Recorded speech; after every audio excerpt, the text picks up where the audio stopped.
നമസ്കാരം.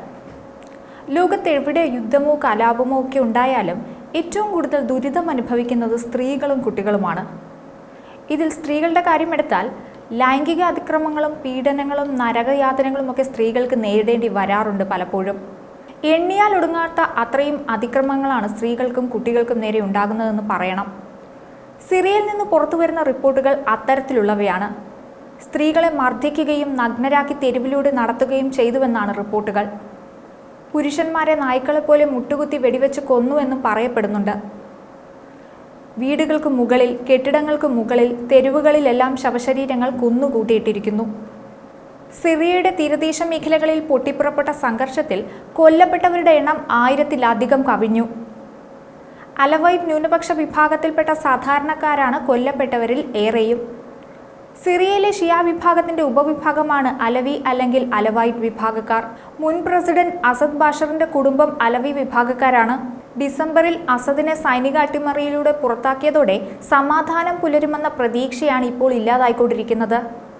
അസദ് അനുകൂലികളായ അലവി വിഭാഗക്കാരെയാണ് ഹയാത്ത് തഹ്രീദ് അൽ ഷാം അല്ലെങ്കിൽ HTS ഭരണകൂടം കൂട്ടക്കൊല ചെയ്യുന്നത്. സുന്നി ഭൂരിപക്ഷ ജനസംഖ്യയുള്ള സിറിയയിൽ അസദിന്റെ നട്ടെല്ലായിരുന്നു ഒരു കാലത്ത് അലവികൾ. അസദിനെ സൈനിക അട്ടിമറിയിലൂടെ പുറത്താക്കിയതിന് പിന്നാലെയാണ് HTS ഭരണകൂടത്തിന്റെ കണ്ണിലെ കരടായി അലവികൾ മാറിക്കൊണ്ടിരിക്കുന്നത്. ഇതോടെ സുരക്ഷാ സേനയും അസദ് വിശ്വസ്തരായ അലവികളും തമ്മിൽ പോരാട്ടം ആരംഭിച്ചു കഴിഞ്ഞിരിക്കുന്നു.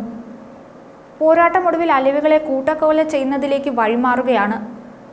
അസദിന്റെ ജന്മനഗരമായ ഖൊർദയും സമീപത്തെ അലവി ഗ്രാമങ്ങളും ഇപ്പോഴും സിറിയൻ ഭരണകൂടത്തിന്റെ നിയന്ത്രണത്തിലല്ല എന്നാണ് വിവരം.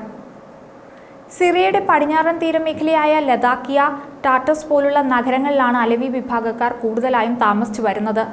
ഇവിടെ നൂറുകണക്കിന് സാധാരണക്കാരായ അലവികൾ കൂട്ടക്കൊല ചെയ്യപ്പെട്ടുവെന്നാണ് മനുഷ്യാവകാശ സംഘടനകളുടെ നിഗമനം. അസദിന്റെ ഭരണത്തിന് കീഴിൽ അലവി വിഭാഗക്കാർക്ക് മുൻഗണന ലഭിച്ചിരുന്നു. എന്നാൽ അസദ് വിമതരായ HTS വിഭാഗം അധികാരം പിടിച്ചതോടെ അലവികൾ രാജ്യത്തിന്റെ ആഭ്യന്തര ശത്രുക്കളായി മാറിയിരിക്കുകയാണ്. അസദിന്റെ ഭരണകാലത്ത് റഷ്യ, ഇറാൻ എന്നിവരുമായി മികച്ച ബന്ധം ഇവർക്കുണ്ടായിരുന്നു. HTS വിഭാഗം അധികാരത്തിൽ വന്നതോടെ ഈ ബന്ധത്തിൽ വിള്ളൽ വീണു. ഇതോടെ അലവികളെ ലക്ഷ്യമിട്ട് ഒട്ടേറെ ഭീകര സംഘടനകളും രംഗത്തെത്തിയിട്ടുണ്ട്. 3 ദിവസത്തെ ഏറ്റുമുട്ടലിനിടെ സാധാരണക്കാരായ അലവികൾ ഉൾപ്പെടെ സിറിയയിൽ ഇതിനോടകം 1000-ത്തിലധികം പേരാണ് കൊല്ലപ്പെട്ടിരിക്കുന്നത്. ഇതിൽ 125 പേർ സിറിയൻ സുരക്ഷാ സേനാംഗങ്ങളാണ്. 2013-ൽ അസദ് സൈന്യം നടത്തിയ രാസായുധ ആക്രമണത്തിൽ ഡമാക്കസിലെ പ്രാന്തപ്രദേശങ്ങളിലുമായി ഏകദേശം 1400 പേർ കൊല്ലപ്പെട്ടിരുന്നു. ഇതിനുശേഷം രാജ്യത്ത് രേഖപ്പെടുത്തിയ ഏറ്റവും ഉയർന്ന മരണനിരക്കാണ് ഇപ്പോഴത്തെ ആഭ്യന്തര യുദ്ധത്തിലൂടെ ഉണ്ടായിരിക്കുന്നത്. അസദിനെ പുറത്താക്കിയതിനു പിന്നാലെ അധികാരത്തിലെത്തിയ HTS വിഭാഗം സർക്കാരിന് നേതൃത്വം നൽകുന്നത് സുന്നി വിഭാഗമാണ്. അഹമ്മദ് അൽ ഷറയാണ് ഇടക്കാല പ്രസിഡന്റ്. അസദ് സ്ഥാനഭ്രഷ്ടനാക്കപ്പെട്ടതിനു പിന്നാലെ അലവികൾക്കെതിരെ ആക്രമണം വർദ്ധിച്ചിരുന്നു. എല്ലാ സമുദായങ്ങളെയും പ്രതിനിധീകരിക്കുന്ന ഒരു രാഷ്ട്രീയ നേതൃത്വം സിറിയയിൽ കെട്ടിപ്പടുക്കുമെന്നായിരുന്നു ഇടക്കാല പ്രസിഡന്റിന്റെ ഉറപ്പ്. പക്ഷേ അലവികൾക്കെതിരെ ആക്രമണങ്ങൾ തുടരുകയാണ്.